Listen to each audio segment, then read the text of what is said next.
Welcome back, friends. This is Deepali More, and welcome to our educational platform on Online Reader YouTube channel.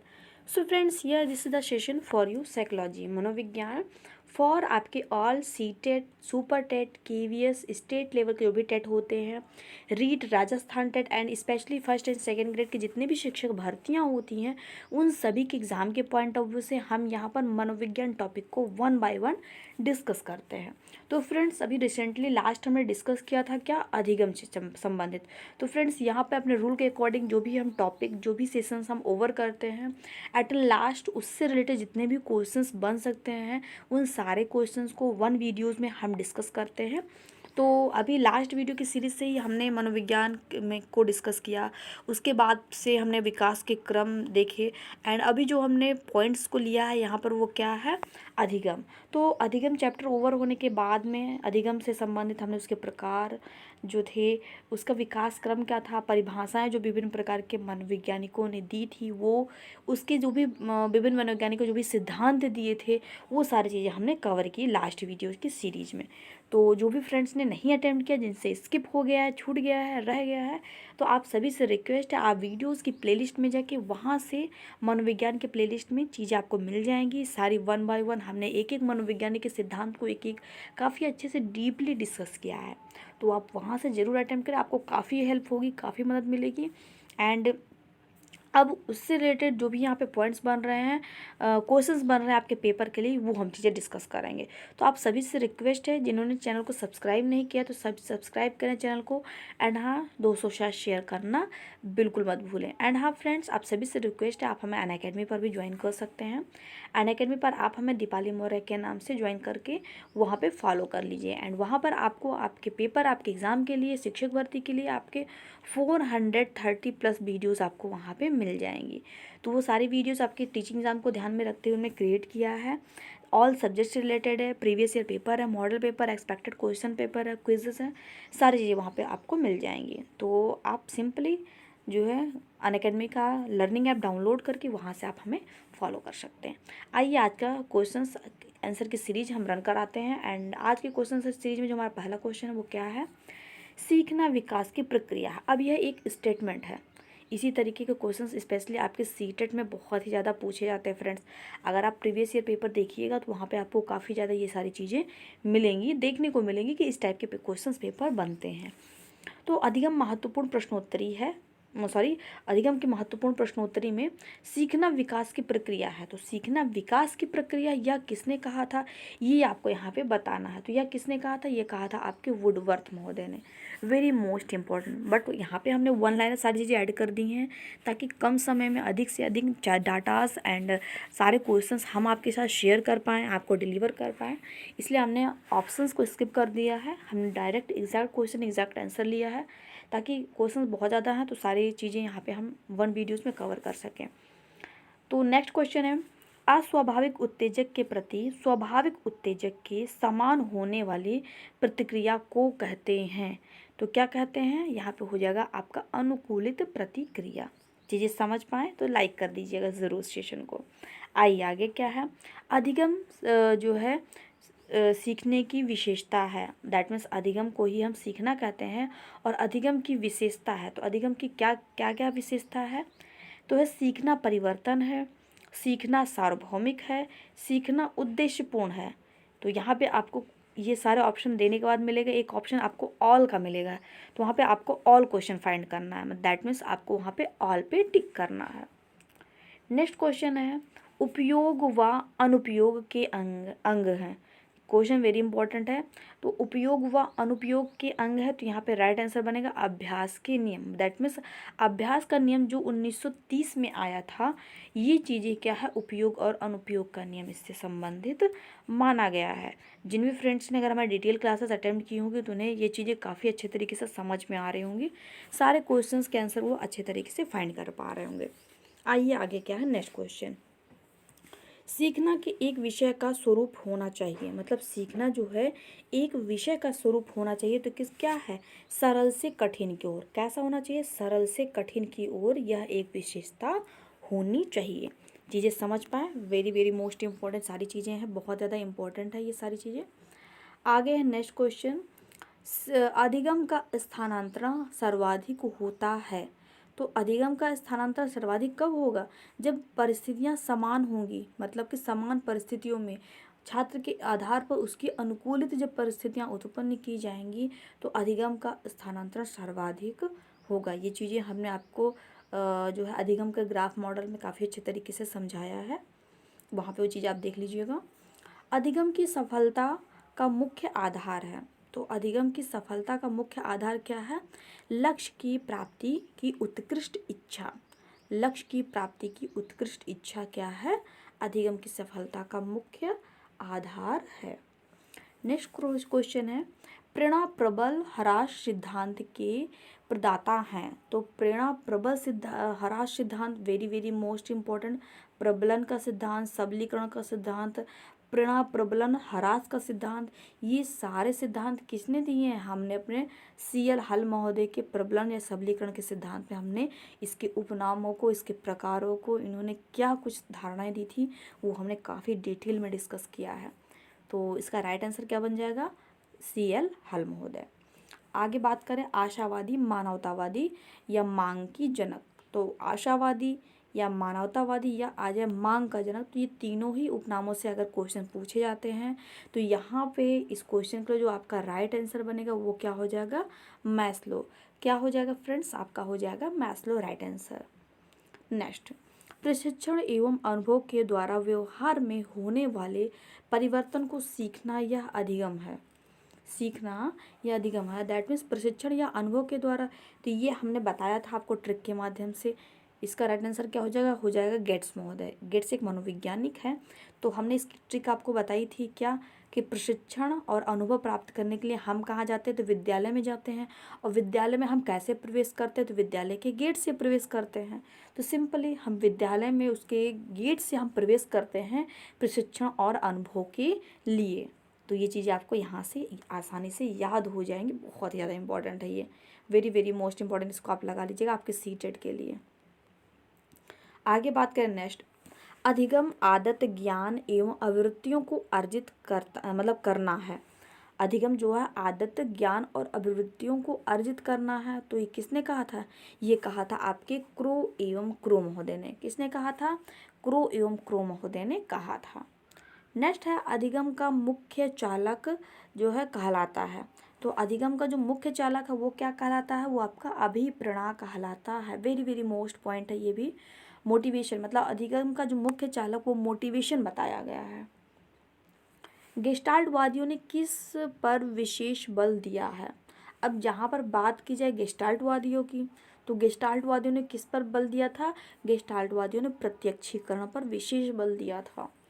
Gestalt का अर्थ होता है, ये भी आपके CTET के लिए इम्पोर्टेंट बन जाता है। सीटेट इवन KVS के लिए भी बहुत ज़्यादा ये हेल्पफुल है आपके लिए। तो गेस्टाल्ट का अर्थ है, तो गेस्टाल्ट का अर्थ है समग्र या पूर्णाकार, या यूँ कहें कि पूर्ण से अंश की ओर पर बल। क्या कह सकते हैं? पूर्ण से अंश की ओर पर बल। नेक्स्ट क्वेश्चन, इस तरीके से क्वेश्चन काफ़ी ज़्यादा पूछे जाते हैं, इसलिए हमने विभिन्न मॉडल्स में चीज़ें हमने क्रिएट कर दी हैं।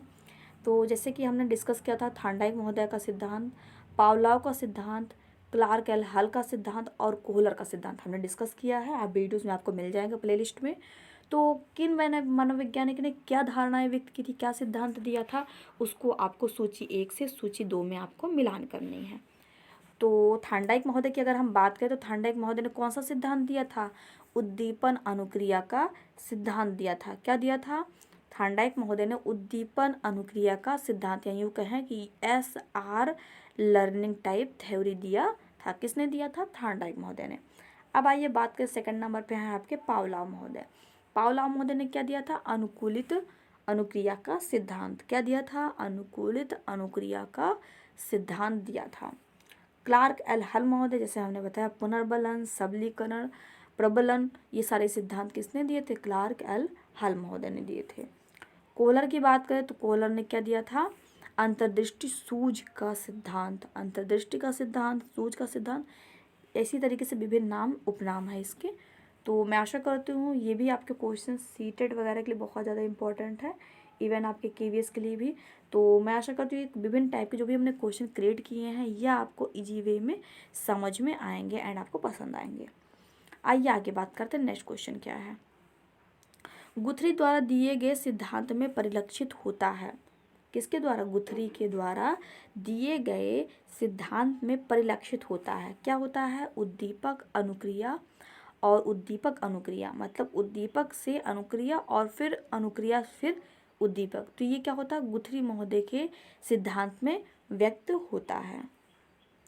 अब आइए आगे बात करें नेक्स्ट क्वेश्चन क्या है। ये भी क्वेश्चन बहुत ज़्यादा इंपॉर्टेंट है। विभिन्न प्रकार के सिद्धांत अक्सर जो है फैक्चुअल क्वेश्चंस में आपके स्टेट लेवल, चाहे आप सीटेट हो, एमपी टेट हो, सुपर टेट हो, केवीएस हो, तो इस सभी तरीके के एग्जाम्स में फैक्चुअल डाटा के रूप में इस तरह के क्वेश्चंस प्रायः देखने को मिलते हैं। क्या क्वेश्चन? अभिक्रमित अधिगम आधारित है। क्या है? अभिक्रमित अधिगम आधारित है। तो किस पर आधारित है? क्रिया प्रसूत अनुकूलन पर। किस पर? क्रिया प्रसूत अनुकूलन पर आधारित है। अल्बर्ट बंडूरा द्वारा दिए गए अधिगम सिद्धांत को से भी जाना जाता है। तो अल्बर्ट बंडूरा के द्वारा जो दिए गए जो सिद्धांत हैं उसको हम अवलोकनात्मक अधिगम का सिद्धांत भी कहते हैं। क्या कहते हैं?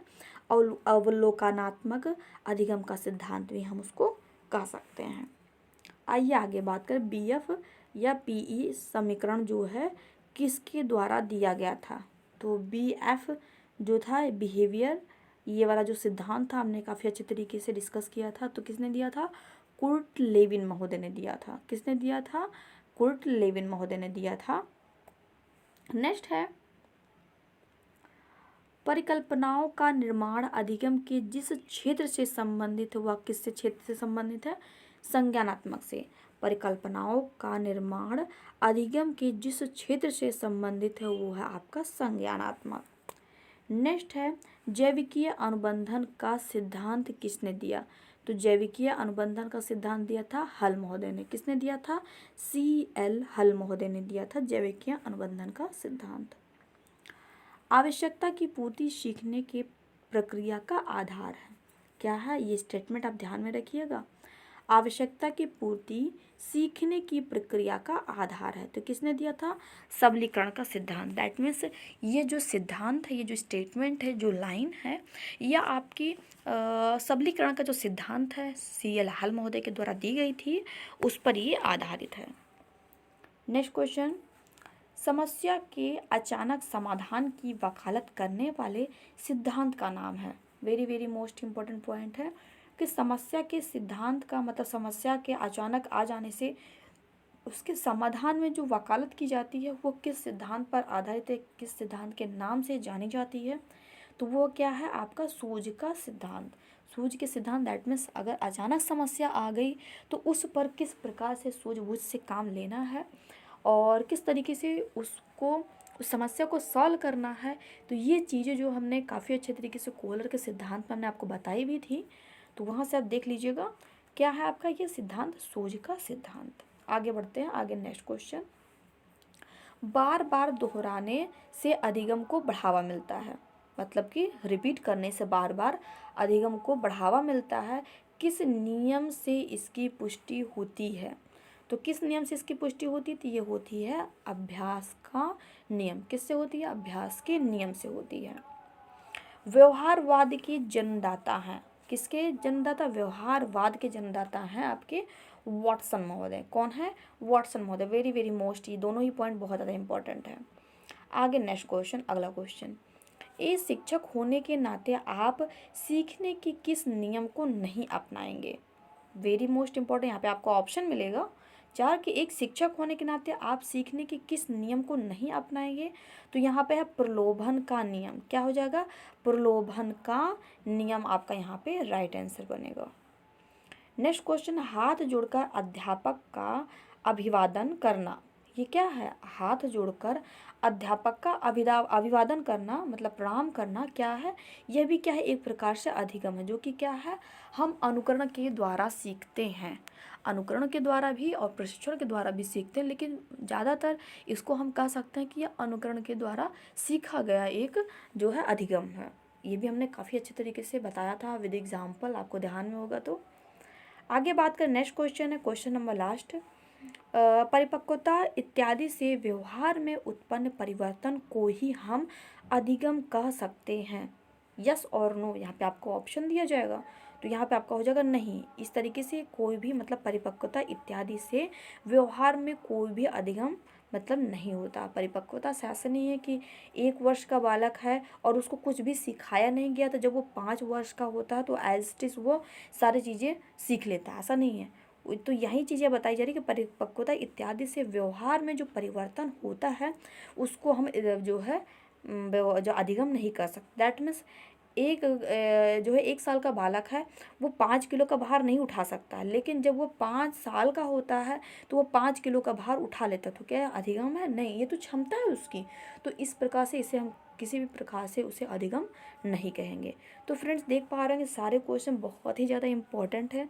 तो अगर अभी तक लाइक नहीं किया तो एक लाइक ज़रूर कर दीजिए, लाइक बनता है फ्रेंड्स। एंड हाँ, आप सभी से रिक्वेस्ट है, जिन्होंने अभी तक हमें ज्वाइन नहीं किया तो ज्वाइन करके सेशन को शेयर ज़रूर कर दे दोस्तों साथ में। सब्सक्राइब कर लीजिए हमारे चैनल को, ताकि इसी तरीके के आगे की हम तैयारी, आगे के कोर्सेज भी हम आपके लिए अवेलेबल करा रहे हैं, तो उन सभी की नोटिफिकेशन आपको मिलती रहे। आइए आगे क्वेश्चन डिस्कस करते हैं। क्या है अगला क्वेश्चन? यह गणित का अधिगम भौतिकी के अधिगम में सहायक हो तो वह है। मतलब यदि गणित में जो भी चीज़ें हमने सीखी वो भौतिकी के मतलब कि क्वेश्चंस को सॉल्व करने में अगर हमारी सहायता उत्पन्न कर रहा है, तो यह हमारे लिए क्या सकारात्मक अंतरण है। इवन क्वेश्चन को आप वेरी वेरी मोस्ट इम्पोर्टेंट लगा लीजिएगा।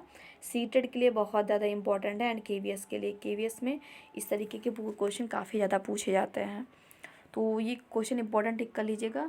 एक विषय का ज्ञान जब दूसरे विषय में सहायता उत्पन्न करता है तो वो हमारे लिए सकारात्मक अंतरण होता है। लेकिन अगर एक विषय का ज्ञान दूसरे विषय के ज्ञान में क्या होता है, बिल्कुल भी किसी तरीके से बाधा उत्पन्न ना करते, मतलब किसी भी तरीके से सहायता उत्पन्न ना करते हुए बाधा उत्पन्न करता है, तो बाधा उत्पन्न करने की दशा में वो हमारे लिए जो है क्या हो जाता है, नकारात्मक जो है अंतरण हो जाता है, स्थानांतरण। लेकिन अगर एक विषय का ज्ञान दूसरे विषय में एकदम किसी भी तरीके से हमारी सहायता नहीं करता है, ना तो जो है सहायता करता, ना तो हमें नुकसान देता है, तो वो हमारे लिए शून्य अंतरण हो जाता है।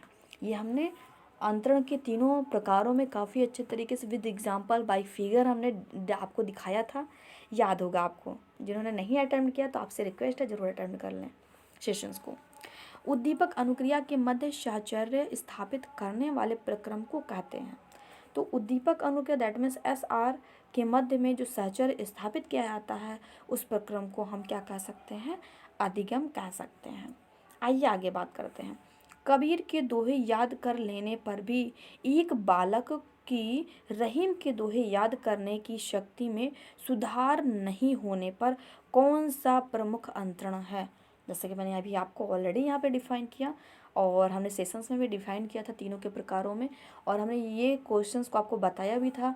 ये प्रीवियस ईयर पेपर में आपके आया भी हुआ है, तो इसलिए आगे की भी पॉसिबिलिटी बन जाती है, क्योंकि मल्टीपल टाइम देखने को मिला हुआ है कि काफ़ी कुछ जो इंपॉर्टेंट क्वेश्चंस होते हैं, जो आयोग की नज़र में होते हैं, वो आपके एज इट इज़ रिपीटेड बन जाते हैं क्वेश्चंस आपके आगे के एग्ज़ाम्स में। तो एक्सपेक्टेड क्वेश्चंस के रूप में हमने यहाँ पे इसको अरेंज कर दिया है आपके लिए, काफ़ी ज़्यादा इंपॉर्टेंट है ये। आइए आगे बात करते हैं नेक्स्ट क्वेश्चन। अधिगम को प्रभावित करने वाला व्यक्तिगत कारक है। अब बात करें अगर अधिगम को प्रभावित करने वाले कारक में, तो और इसका व्यक्तिगत कारक है तो क्या है, परिपक्वता एवं आयु। मतलब अधिगम को प्रभावित करने वाले कारक में आपकी परिपक्वता एवं आयु भी आ जाती है। अब आइए बात करते हैं आज के very very most important question for KVS and seated and KVS के लिए बहुत ज़्यादा इंपॉर्टेंट ये क्वेश्चन है। क्वेश्चन क्या है, राजू खरगोश से डरता था। शुरू में खरगोश को राजू से काफ़ी दूर रखा गया। आने वाले दिनों में हर रोज़ खरगोश और राजू के बीच की दूरी कम कर दी गई। अंत में राजू की गोद में खरगोश को रखा गया और राजू खरगोश से खेलने लगा। यह प्रयोग उदाहरण है। इसी तरीके के विभिन्न प्रयोग आपको दिए जा सकते हैं, विभिन्न एग्जाम्पल आपको दिए जा सकते हैं। ऐसा नहीं कि कहीं क्वेश्चंस आपके पेपर में मतलब आपको एज इट इज़ बुक्स में मिला हो, ऐसा कुछ नहीं है। उसी थीम पर, उसी सिद्धांत पर आधारित अलग अलग क्वेश्चंस आपसे पूछे जा सकते हैं। तो इवन ये क्वेश्चंस या ये जो एग्जाम्पल है इसका जो राइट आंसर बनेगा वो क्या हो जाएगा आपका शास्त्रीय अनुबंधन का सिद्धांत। Very very most important. आगे बात करते हैं नेक्स्ट। C.H. जर्ण ने अधिगम स्थानांतरण के किस सिद्धांत का प्रतिपादन किया था? तो C.H. जर्ण ने किसका किया था? सामान्यीकरण का सिद्धांत, याद कीजिए आप। नेक्स्ट है फादर ऑफ जो है कंडीशनिंग। फादर ऑफ कंडीशनिंग हमने जब पावलोव का जो कुत्ते वाला जो सिद्धांत था याद कीजिए, जब हमने उसको डिस्कस किया था तो हमने फादर ऑफ कंडीशनिंग ये भी लिखा हुआ था एंड उसके साथ साथ में बाय फिगर के माध्यम से अब जो है हमने सारी चीज़ें डिस्कस की थी पावलोव महोदय के सिद्धांत में। संकेत अधिगम किस अधिगम सिद्धांत पर आधारित है? संकेत अधिगम किस अधिगम के सिद्धांत पर आधारित है? तो क्या हो जाएगा पावलोव के शास्त्रीय अनुबंधन पर। किसके? पावलोव के शास्त्रीय अनुबंधन के सिद्धांत पर आधारित है। पावलोव के प्रयोग में भोजन को अनुबंधन की भाषा कहा गया है। मतलब भोजन को अनुबंधन की भाषा में क्या कहा गया है? तो भोजन को क्या कहा गया है? अनानुबंधिक उद्दीपक। क्या कहा गया? अनानुबंधिक उद्दीपक। नेक्स्ट क्वेश्चन है बुरी आदतों को सुधारा जा सकता है। अब बुरी आदतें हैं और उसको सुधारा जा सकता है तो किसके द्वारा? अनुबंधन के द्वारा। बुरी आदतें हैं तो उसको हम अनुबंधन के द्वारा सुधार कर सकते हैं। अनुबंधन प्रयोग में केवल अनुबंधित उद्दीपन घंटी की आवाज़ में उपस्थित होने वाले अनुक्रिया क्या कहलाती है? तो हो जाएगी अनुबंधित अनुक्रिया। दैट मीन्स अगर हम घंटी बजाएं तो ही कोई अनुक्रिया अगर व्यक्त की जा रही तो वो अनुक्रिया क्या हो जाएगी? हमारे लिए बंधी अनुक्रिया हो जाएगी। मतलब कि जब हम घंटी बजा रहे तो ही वो सामने वाला कुत्ता जो है रिस्पॉन्स कर रहा। अगर हम घंटी नहीं बजाते तो रिस्पॉन्स नहीं करता। तो इसलिए इसे क्या कहा जाएगा? अनुबंधित अनुक्रिया। स्वादिष्ट वस्तु को देखकर मुंह में पानी आना। वेरी मोस्ट इम्पोर्टेंट क्वेश्चन ये भी है। तो क्या हो जाएगा? सहज अनुक्रिया या सहज क्रिया हो जाएगी आपकी। जब एक परिस्थिति में प्राप्त अधिगम ज्ञान का प्रयोग अन्य परिस्थिति में कठिनाई उत्पन्न करे तो वह कहा जाता है। हमने बताया आपको कि जब अभी हमने जैसे मैथमेटिक्स हमने सीखा एंड हम जब फिजिक्स सीख रहे हैं तो मैथमेटिक्स की वजह से फिजिक्स को सीखने में हमें भ्रम की उत्पत्ति हो रही, मतलब हमें जो है भ्रम हो रहा है, सस्पेंस हो रहा है, तो वो क्या हो जाएगा आपके लिए? नकारात्मक अधिगम अंतरण हो जाएगा। और अगर भ्रम नहीं होता है, सहायता उत्पन्न करता हो तो वो सकारात्मक अधिगम अंतरण हो जाएगा। और अगर सहायता भी ना करे और भ्रम की स्थिति भी ना उत्पन्न करे हमें, तो वो क्या हो जाएगा? आपका शून्य अधिगम अंतरण बन जाएगा। चीज़ें समझ पाएँ तो आप सभी से रिक्वेस्ट है लाइक कर दीजिए। जो भी फ्रेंड्स नए हैं तो सब्सक्राइब करके चैनल को दोस्तों साथ में ज़रूर शेयर करें। अब आइए आगे बात करते हैं नेक्स्ट। छोटे छोटे जो बालक होते हैं वो सीखते हैं। अब छोटे छोटे बालक की अवस्था, तो किस अवस्था में कौन से बालक सीखते हैं? तो ये सारी चीज़ें आपको ऑप्शन में मिलेंगी। तो इसके लिए जो पहला ऑप्शन जो भी राइट हो जाएगा, दैट मीन्स यहाँ पे तीनों ऑप्शन राइट होंगे। तो ए है गामक अधिगम। तो गामक अधिगम किस अवस्था में होता है? तो यह आपके शैशव अवस्था में होता है। लेकिन यहाँ पे बात की जा रही है छोटे छोटे बालक, तो छोटे छोटे बालक दैट मीन्स शैशव अवस्था की बात की जा रही है। तो यहाँ पे राइट आंसर आपका शैशव अवस्था हो जाएगा। लेकिन उसके साथ साथ में कुछ एडिशनल इन्फॉर्मेशन भी मैं आपके साथ शेयर करना चाहूँ। तो उस क्रम में जो सेकंड है कि प्रतिबोधनात्मक अधिगम, तो हो सकता है आपसे इस तरीके से ना पूछ करके नेक्स्ट टाइम ये क्वेश्चन पूछा जा सके। तो इवन सारी चीज़ों के लिए हमने यहाँ पे आपको समझाने के लिए स्लाइड्स में ऐड कर दिया है कि प्रतिबोधनात्मक अधिगम है तो किस अवस्था में होता है? बाल्यावस्था में। संकल्पनात्मक अधिगम जो होता है वो किस अवस्था में होता है? किशोरावस्था में। तो ध्यान दीजिएगा, शैशवावस्था के लिए क्या हो जाएगा आपका? शैशवावस्था के लिए अधिगम गामक अधिगम, बाल्यावस्था के लिए प्रतिबोधनात्मक अधिगम और किशोरावस्था के लिए आपका हो जाएगा संकल्पनात्मक अधिगम। बहुत ज़्यादा इंपॉर्टेंट पॉइंट्स है। आगे बात करते हैं नेक्स्ट। कोहलर ने सुल्तान के साथ किए अंतर्दृष्टि अधिगम के प्रयोग किस द्वीप पर किए गए थे? हमने बताया था अधिगम में जब हमने कोहलर का चैप्टर ओवर किया था उसमें हम डिस्कस कर रहे थे तो हमने बताया था कि जो है कोहलर जो महोदय थे क्या थे? एक मतलब मिलिट्री के पर्सन थे और वो ड्यूटी पर थे। ड्यूटी पर वो एक टापू पर गए थे, द्वीप पर गए थे एंड वहाँ पर क्या था उस टापू पर उस द्वीप पर उन्हें एक जो चिंपैंजी मिला और उसका नाम उन्होंने सुल्तान रखा और उस पर उन्होंने अपना प्रयोग किया था। तो ये सब बाय फिगर हमने काफ़ी अच्छे तरीके से डिस्कस किया है। तो उस टापू का क्या नाम था? तो उस टापू का नाम था टेनेरिफ। क्या नाम था? टेनेरिफ। आगे बात करते हैं नेक्स्ट क्वेश्चन। प्राचीन अनुबंधन का सिद्धांत को कहा जाता है, किसको? प्राचीन अनुबंधन के सिद्धांत को कहा जाता है। तो प्राचीन अनुबंधन की बात है तो टाइप एस थ्योरी कहा जाता है।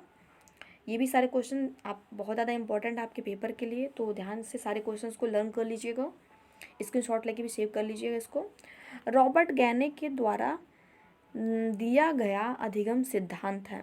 तो रॉबर्ट गैने ने कौन सा दिया था? श्रृंखला अधिगम का सिद्धांत। याद होगा आपको, हमने ये भी डिस्कस किया है काफ़ी अच्छे तरीके से।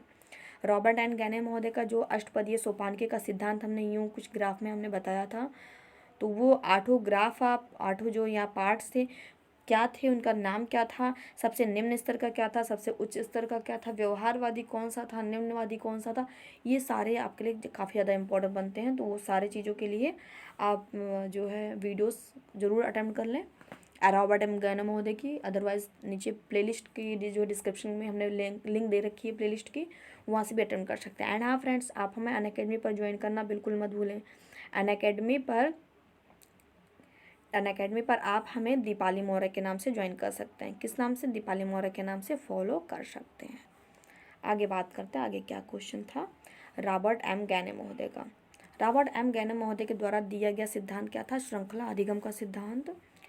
किस सिद्धांत में पुनर्बलन को विशेष महत्व दिया गया था? किसमें दिया गया था? क्लार्क एल हेल्म महोदय में, एंड किसमें में? स्किनर। मतलब हल और स्किनर दोनों ही जो सिद्धांत था उसमें पुनर्बलन को विशेष महत्व दिया गया था। तो आज का सेशन यहीं तक। ये सारे क्वेश्चंस थे जो कि हमने अधिगम के चैप्टर की डिटेल क्लासेस में हमने सारी चीज़ों को फुली डिटेल लेक्चर क्लासेस में डिस्कस किया था। उनसे निकल के जितने भी टॉप 50 क्वेश्चंस आते थे हमने यहाँ पे आपके साथ आज कवर किए। तो आप सभी से रिक्वेस्ट है सेशन को जो है लाइक कर दीजिएगा, एंड मैं आशा करती हूँ होपफुली कि सारे क्वेश्चंस आपके लिए हेल्पफुल हो एंड आपको पसंद आए होंगे। तो फ्रेंड्स, चैनल को अगर सब्सक्राइब नहीं किया तो सब्सक्राइब ज़रूर कर लीजिएगा, एंड लाइक करके शेयर कर दीजिएगा दोस्तों साथ में। एंड हाँ, आप हमें अनअकैडमी पर भी जरूर ज्वाइन कीजिए, वहाँ पे ज्वाइन करना बिल्कुल मत भूलें। वहाँ पर आप हमें अनअकैडमी पर दीपाली मौर्य के नाम से, यहाँ पर नेम देख लीजिए स्पेलिंग, इस नाम को टाइप करके आप वहाँ पर हमें फॉलो कर सकते हैं। तो फ्रेंड्स, कोई डाउट है, कोई इशू है, कोई सजेशन, तो आप सभी से रिक्वेस्ट है हमें कमेंट ज़रूर करें। सो फ्रेंड्स, आज का सेशन यहीं तक। मिलते हैं नेक्स्ट सेशन में। स्टे होम, स्टडी करते रहिए काफ़ी अच्छे तरीके से। कोई डाउट है, कोई इशू है, तो हमें साथ कमेंट के माध्यम से आप जुड़ सकते हैं। तो फ्रेंड्स, मिलते हैं नेक्स्ट सेशन में नेक्स्ट टॉपिक के साथ में। अभी मनोविज्ञान के टॉपिक जो है शेष हैं उन सभी को भी डिस्कस करेंगे 1 बाय 1। तो उसके लिए चैनल को सब्सक्राइब कर लें, आपको नोटिफिकेशन मिल जाएगी। तो फ्रेंड्स, बाय बाय, मिलते हैं नेक्स्ट सेशन में।